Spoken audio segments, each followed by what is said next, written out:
Gotta focus on yourself, on your faith, on your dreams, on your mind, on your health, yeah. You gotta work, never tell, keep your head down, find what you love and excel, yeah. When it comes to buying a tablet, there's one group of people who never really think twice: Apple fans. For most users, the default choice has always been the iPad. I used to be exactly the same. I picked one up mainly because I wanted a different kind of workspace. It could extend my Mac's display and sync seamlessly with my phone. Back then, the iPad was pretty much the only option for that kind of ecosystem experience. But things have changed a lot in recent years. Android tablets have caught up and now work smoothly alongside Apple devices too. The whole tablet market is starting to shift. So in this video, we are taking a closer look at Oppo's approach. I've been using the soft light version of the Oppo Pad. A quick shout out to my tech partner from China for sharing this video. A big thank you for making this possible. Hey everyone, it's Maiky from techmaiky. If you love staying updated with the latest gadgets, make sure to subscribe and hit the notification bell so you never miss out our exciting tech content. Mini, and right away the size stands out. It's super easy to hold in one hand. With its 8-inch display, just 282 grams of weight, and an ultra-slim 5.46mm body, it feels especially comfortable, even for people with smaller hands. When you look closer, you'll notice the refined metallic finish, which gives it a premium feel. The soft light display also adds a warm, almost paper-like texture, especially when light reflects off it. I often read comics or novels at night, and this screen really goes all in on eye comfort. If you've ever used your phone in a dark room, you know how important it is to lower brightness to reduce strain and help you wind down. This tablet uses an OLED soft light display that can drop brightness all the way down to just 2 nits. On top of that, there are reading modes like pastel and black and white, which recreate the look and feel of printed pages. It's perfect for long reading sessions. And with 3840 Hz ultra-high-frequency PWM dimming, it's clear that tablets can absolutely handle extended reading without causing discomfort. Another thing that genuinely impressed me is the new Oppo Pencil 3 Pro. With a simple press, you can bring up the stylus wheel and it works across any app. One feature shows notes that fade away after just 2 seconds of inactivity. Another lets you take a screenshot instantly, annotate it, and then save it or share it as an image or PDF. There's also Quick Notes, which opens a floating window similar in size to a phone screen so you can start writing instantly. If your handwriting isn't great, there's even a real-time beautification option. Then there's the circle feature. Just long press the stylus and circle anything on the screen to interact with it. Alongside these core tools, there's also an AI section. 2 features stood out to me the most. The first is chart optimization. For example, I had a travel guide I posted that looked a bit messy, with unclear time and location details. By simply circling it, the system transformed it into a cleaner, editable, and visually appealing chart. The second is drawing, which can turn rough sketches into polished design-style illustrations with different styles to choose from. And if none of the presets match what you want, you can describe your own style. But honestly, the biggest improvement here is the writing experience. When you write on paper with different pens, you feel varying levels of resistance and you hear the subtle sound of the pen moving across the surface. Traditional styluses, like the Apple Pencil, tend to feel too smooth, almost slippery, and the sound doesn't feel natural, which makes note-taking less enjoyable. The Oppo Pencil 3 Pro completely changes that. It uses a felt tip that creates resistance very close to real paper. When writing, you even get realistic sound feedback that mimics different tools: a pencil, a fountain pen, even a marker. It's surprisingly immersive and shows how much attention Oppo has put into the details. The compact size of this mini tablet also makes it incredibly convenient to carry around. It easily fits into a pocket or a small bag, which means you can take it anywhere. When you're out and suddenly get an idea, it feels natural to just grab the pen and start writing. Even from the lock screen, tapping it with the stylus instantly opens the note-taking interface. That said, if I had to pick my favorite thing to do on this tablet, it would definitely be gaming. Despite being so thin and lightweight, it packs a Snapdragon 8 Gen 5 chip and a 144Hz ultra-smooth true-color OLED display.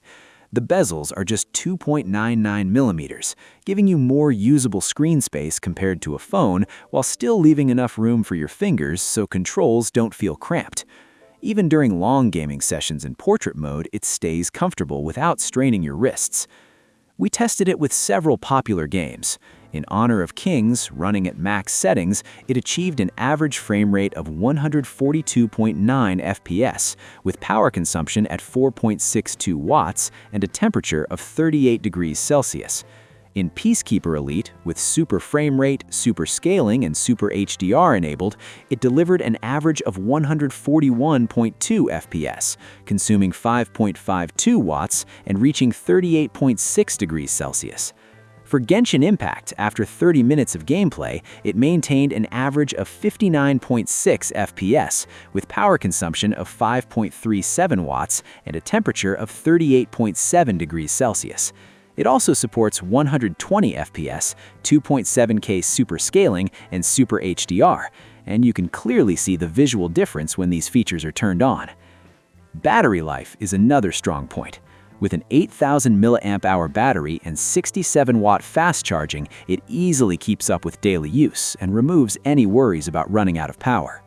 Alongside the Oppo Pad Mini and the Oppo Pad 5 Pro, let's now talk about the Oppo Pad 5 Pro, which is just about to launch. This tablet packs some serious specs, including a 3.4K display, a 144Hz refresh rate, 8 hi-fi speakers, and the Snapdragon 8 Elite Gen 5 premium processor. Starting with the design, it looks very similar to last year's model. It's just 5.94mm thick and weighs 672 grams, so compared to carrying a laptop, it already feels much lighter and more convenient. The biggest upgrade this time is the new floating keyboard. The previous generation had a large keyboard that needed to be flipped open and closed, which wasn't very practical and took up more space. This new floating keyboard is compact, easier to open, and feels more stable when in use. The texture also gives it that familiar laptop-like feel. When you hold the tablet alone, it's compact and portable, but once you place it on the keyboard, it instantly transforms into something that feels like a full computer. And since it aims to replace a computer, productivity is a big focus here. It comes pre-installed with a professional-level editing software, and honestly, using it feels very similar to working on a desktop. Features like background removal, text editing, and AI tools are all intact, so you're not missing out on anything. With the keyboard and stylus combined, the experience is very close to using a traditional computer setup. It's particularly well suited for Chinese users, and its tablet optimization makes it capable of handling smaller, on-the-go editing tasks. We even tested its performance by layering 4 4K 30fps high bitrate clips shot on a Sony a7S III, and the preview playback remained quite smooth. That said, pairing a professional camera workflow with a tablet still feels a bit niche. Where this really shines is quick content creation, like shooting footage on your phone, transferring it instantly, and editing right away. Beyond creative work, the Oppo Pad 5 Pro is also very capable for everyday office use. Efficiency is key, and just like a computer, it supports multi-window functionality. With a simple swipe, you can open floating windows, resize them freely, and even run up to 5 apps at once.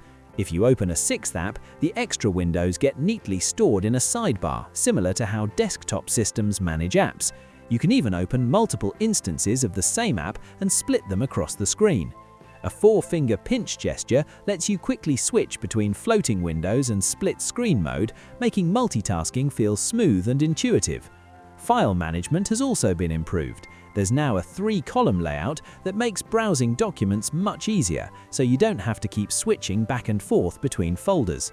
No matter how deep you go into your files, you can still preview the top-level document. You can also open multiple documents at once and organize them simply by dragging and dropping. Frequently used folders, like completed drafts, can be pinned directly to the desktop or dock for quick access. When paired with an Oppo smartphone, things get even smoother. A cross-device file management window pops up in the corner, allowing you to drag and drop videos you've just recorded straight into the tablet for editing. You can even use it as a drawing tablet for presentations, or connect it as a secondary display. It also supports remote control for a Mac, and with one keyboard you can operate across devices, which really reduces the need for something like an iPad in this setup. For travel, whether it's drafting content or shooting and editing short videos, this tablet handles it all without breaking a sweat. It integrates really well into a Mac-based workflow too. On the entertainment side, it's just as impressive. In PUBG Mobile, it can run at 3.4K ultra-high definition with native 144 FPS. Without these enhancements, the visuals look good, but once enabled, the difference is clearly noticeable. In this mode, the average frame rate reaches 142.8 FPS with power consumption of 8.61 watts and a peak temperature of 39.2 degrees C. In native mode with ultra-high definition settings, it can achieve 2.7K at 120 FPS. After 30 minutes of gameplay in this mode, the average frame rate sits at 118 FPS, power consumption hits 10.6 watts and a peak temperature of 42.5 degrees C. The clarity improvement is obvious and touch responsiveness while controlling characters feels incredibly precise. Battery life is also a strong point.